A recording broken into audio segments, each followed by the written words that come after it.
Hello friends, good evening. आज हम बताने वाले हैं क्लास 10th के लिए कि उत्तल दर्पण में सिद्ध करना है F = R/2। और ध्यान दीजिएगा, पहले इससे पहले आप क्या कीजिएगा कि अवतल दर्पण में सिद्ध करना है F = R/2, उसको आप पहले बढ़िया से अध्ययन कर लीजिए ताकि आपको ये उत्तल दर्पण में जो है पूरे पूरे समझ में आएगा। और आप नहीं पढ़े हैं तो इस वीडियो के डिस्क्रिप्शन बॉक्स में लिंक रहेगा, आप पहले अवतल दर्पण देख लीजिएगा, उसके बाद उत्तल दर्पण में आइएगा। ठीक है, चलिए ध्यान दीजिएगा। क्या कहता है कि ये मेरा उत्तल दर्पण है। क्या है? ये उत्तल दर्पण है। ये पूरा कहलाएगा प्रधान अक्ष, जैसे कि OPC। ये पूरा नाम क्या कहलाएगा? ये प्रधान अक्ष कहलाएगा। F कहलाएगा फोकस और C कहलाएगा वक्रता केंद्र। C क्या कहलाएगा? वक्रता केंद्र। A और B कहलाएगा आपतित किरण कहलाएगा। और आपतित किरण जो है, यहाँ से आपतित किरण गया और ये दर्पण में पड़ने के बाद यह परावर्तित हो गया। क्या हो गया? यह परावर्तित हो गया। जब परावर्तित जब हो जाती है तो यह तो वापस तो लौट गई। जब लौट गई तो इसको क्या किए हम? काल्पनिक से दर्शा दिए। इसको क्या कर इस प्रतिबिंब को क्या कर दिए? इसको क्या कर दिए? काल्पनिक से दर्शा दिए गए। अब ध्यान दीजिएगा, तो ईद हो गया फोकस। अब उसके साथ साथ क्या किए? इसको जो है सी और बी को क्या कर दिए? मिला दिए। अब ध्यान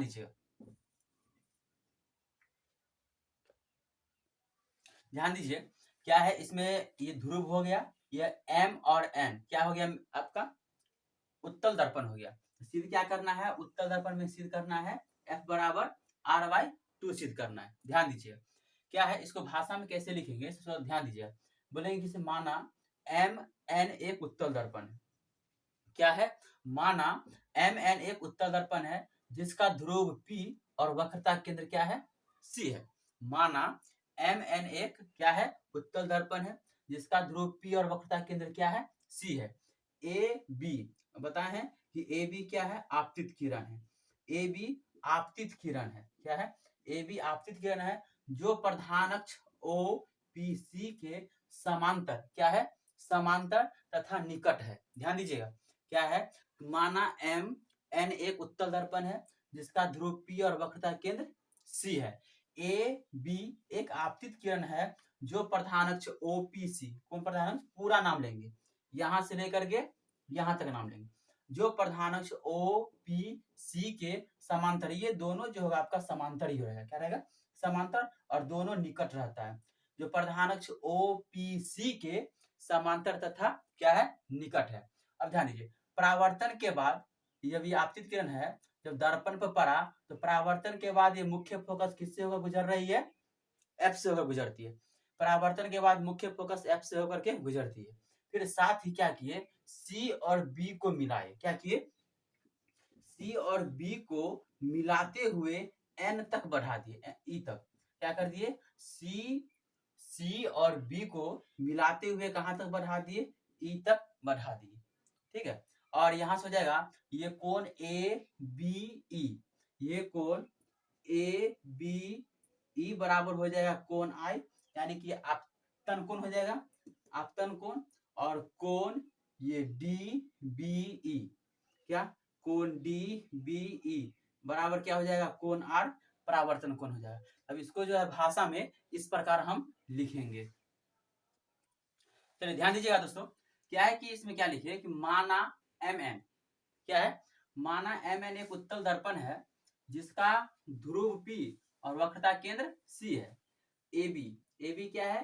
AB एक आपतित किरण है जो प्रधान अक्ष OPC, प्रधान अक्ष क्या है आपका? OPC के समांतर तथा निकट स्थित है। अब परावर्तन के बाद मुख्य फोकस F से होकर गुजरती है, और साथ ही क्या किए? CB को मिलाते हुए कहां तक बढ़ाया? E तक बढ़ाया। क्या किए? C और B को मिलाते हुए कहां तक बढ़ा दिए? E तक बढ़ा दिए। तो माना MN एक उत्तल दर्पण है जिसका ध्रुव P और वक्रता केंद्र C है। AB एक आपतित किरण है जो प्रधान अक्ष OPC के समांतर तथा निकट है। परावर्तन के बाद ये मुख्य फोकस किससे होकर गुजरती है? F से होकर गुजरती है। साथ ही CB को मिलाते हुए कहां तक बढ़ा दिए?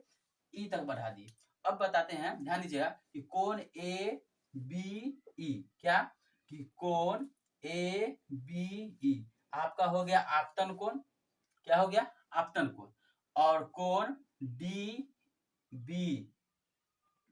कोण डी बी ई बराबर हो गया क्या, परावर्तन कोण।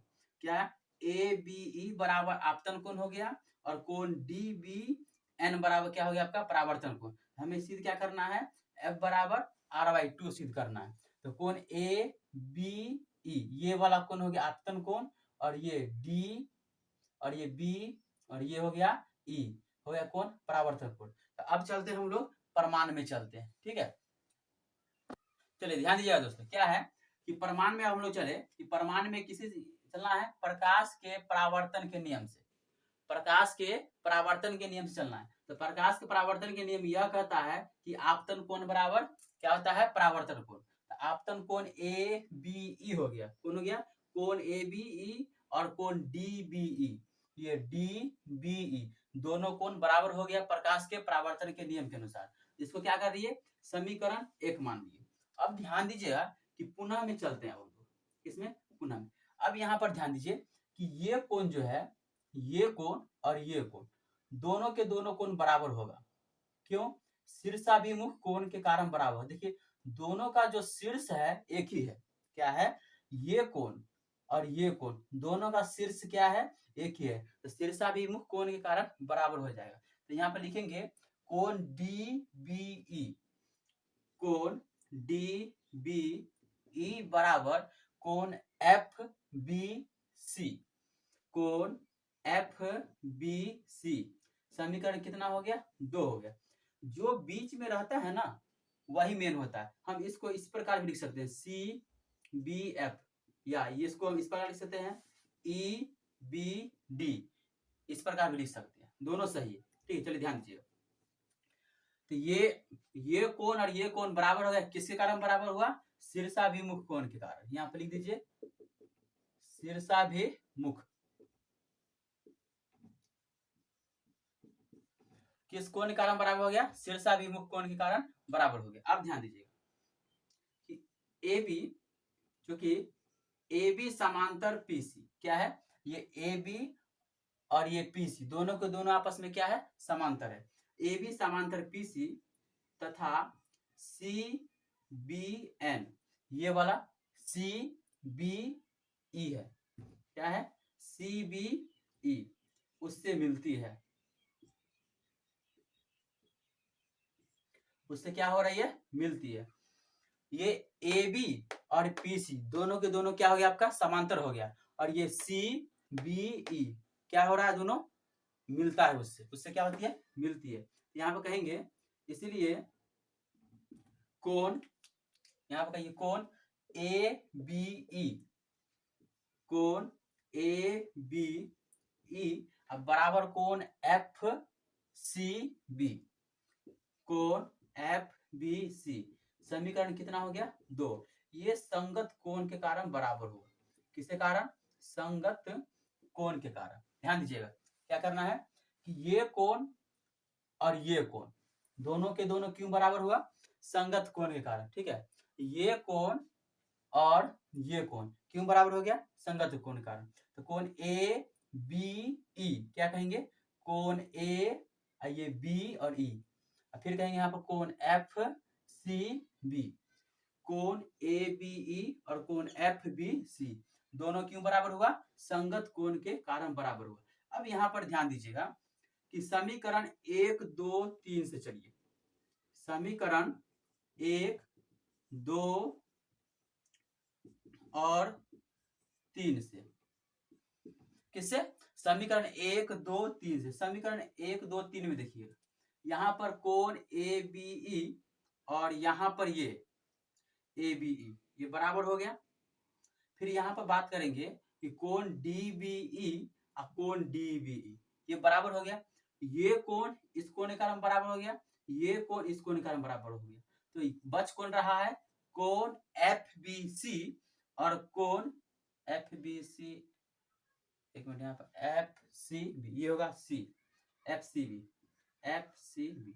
कौन कौन बच रहा है आपका, ये कोण एफ बी सी और कोण एफ सी बी दोनों कोण बच रहा है। ये तो ये बराबर हो गया और ये भी बराबर हो गया, तो बचा कोण, ये कोण और ये कोण दोनों बच गया। तो लिख दीजिए, तो कोण एफ बी सी बराबर कोण एफ सी बी हो गया। यहाँ तक ठीक है। अब ध्यान दीजिएगा क्या करेंगे, अब ध्यान देना है कि अर्थात अब ध्यान दीजिए कि आपको जो है बी एफ सी क्या नजर आ रहा है, बी एफ सी एक प्रकार का त्रिभुज नजर आ रहा है, बी एफ सी त्रिभुज नजर आ रहा है। किस प्रकार त्रिभुज नजर आ रहा है, एक समबाहु त्रिभुज नजर आ रहा है। कैसा, समद्विबाहु त्रिभुज, समबाहु नहीं समद्विबाहु त्रिभुज। यहाँ पर कहेंगे कि त्रिभुज बी एफ सी एक समद्विबाहु त्रिभुज है, समद्विबाहु त्रिभुज है। कौन सा त्रिभुज है, समद्विबाहु त्रिभुज है। और समद्विबाहु त्रिभुज की कितनी भुजा बराबर होती है, दो। तो ये बी एफ और एफ सी दोनों के दोनों बराबर हो जाएगी। यहाँ पे लिखेंगे बी एफ बराबर एफ सी। समीकरण कितना हो जाएगा, 4। समीकरण 4 हो गया। और अब ध्यान दीजिएगा, ठीक है, ये जो हम बताए थे कि बिंदु बी जो है आपको दिखा लगता है कि काफी दूर है, लेकिन काफी दूर रहता नहीं है, ये पी के काफी निकट रहता है। तो हम कहेंगे कि माना ये दर्पण का द्वारक, माना दर्पण का द्वारक बहुत छोटा है, इसलिए बिंदु बी पी के काफी निकट है।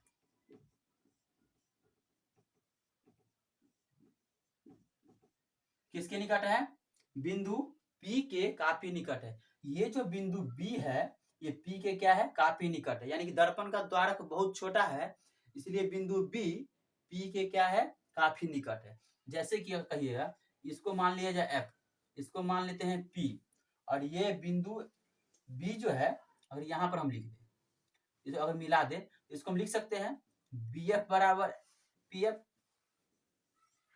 बी एफ बराबर क्या, पी एफ हम लिख सकते हैं। यहाँ पर लिखिएगा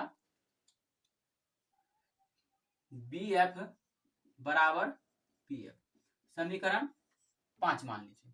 अब समीकरण 4 और 5 में देखिए, समीकरण 4 और 5 में देखेंगे तो LHS बराबर है, क्या है कि ये और ये दोनों के दोनों बराबर है, तो ये और ये बराबर हो जाएगा, ये बराबर हो जाएगा ना।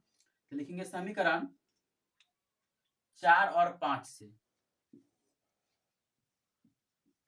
समीकरण 4 और 5 से चलिए हो जाए पी एफ बराबर एफ सी, पी एफ बराबर क्या हो जाएगा, एफ सी हो जाएगा। इसलिए पी एफ बराबर क्या हो गया, एफ सी। अब यहां से ध्यान दीजिएगा कि हम बताए थे ये भी कि अवतल दर्पण में ये जो बिंदु जो एफ जो आपको नजर आ रहा है, ये क्या, ये एफ जो नजर आ रहा है पीसी के मध्य में स्थित है। और बताए थे नाम जब भी लेंगे तो पी से लेंगे, तो ये पी एफ लिखेंगे और पीसी लिखेंगे। क्या लिखेंगे, पी एफ लिखेंगे और पीसी लिखेंगे। तो हम बताए थे ये भी कि बिंदु एफ जो है किसके बीच में बैठा हुआ है, पीसी के मध्य में बैठा हुआ है। कहेंगे अतः बिंदु एफ पीसी के मध्य स्थित है।